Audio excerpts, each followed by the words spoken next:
The email story is where we begin tonight. Chief Washington correspondent James Rosen is here with details. Good evening, James. Brett, good evening. The latest WikiLeaks posting of hacked emails to and from Clinton campaign chairman John Podesta lays bare what to many eyes appears to be evidence of collusion on two fronts. First, between the Clinton campaign and the woman who is now the head of the Democratic National Committee against the Sanders campaign during the Democratic primaries, and between the Clinton campaign and the Department of Justice during the Clinton email investigation. Let's welcome Senator Bernie Sanders of Vermont. When Bernie Sanders stepped on stage for this CNN TV1 town hall event in March, he probably didn't know that the evening before, Donna Brazile, then a CNN commentator and vice chair of the Democratic National Committee, now head of the DNC, had sent an email to the Clinton campaign captioned, "From time to time I get the questions in advance," and saying, "Here's one that worries me about HRC," flagging a question intended for Clinton on the death penalty. The question noted that since 1976, executed 1,414 people in this country. Clinton's communications director, Jen Palmieri, seemed grateful for Brazile's assistance, writing back that evening to say, yes, it is one she gets asked about. Not everyone on the campaign staff likes her answer, but can share it with you. Brazile only became interim DNC chair during the party's convention in July, after a WikiLeaks dump of DNC emails revealed pervasive collusion between Brazile's predecessor, Deborah Wasserman Schultz, and the Clinton campaign against the Sanders forces. Today, Brazile said she supported both candidates and, quote, often shared her thoughts with both.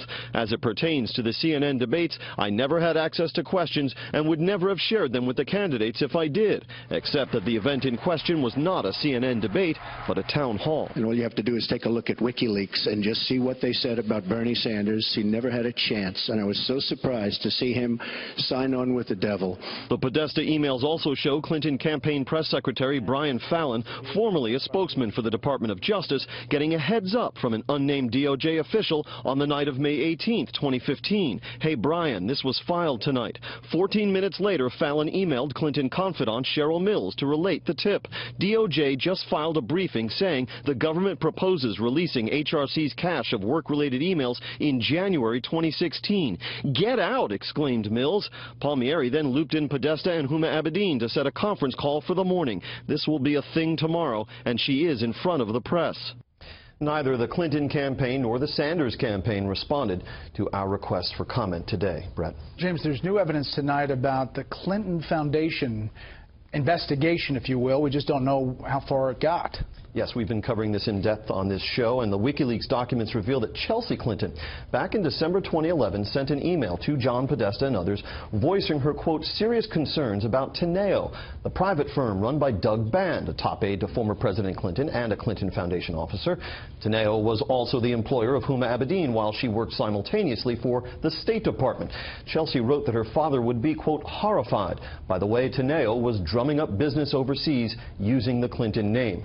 For months now, the Clinton campaign and the State Department have denied any pay for play between the foundation and Mrs. Clinton's aides at State. There was no quid pro quo or anything like that here. We have seen no evidence of any behavior, any relations with the Clinton Foundation that weren't completely above board. And in this case, it's likely that what they were dealing with during many of these calls was the immediate aftermath of the Haiti earthquake.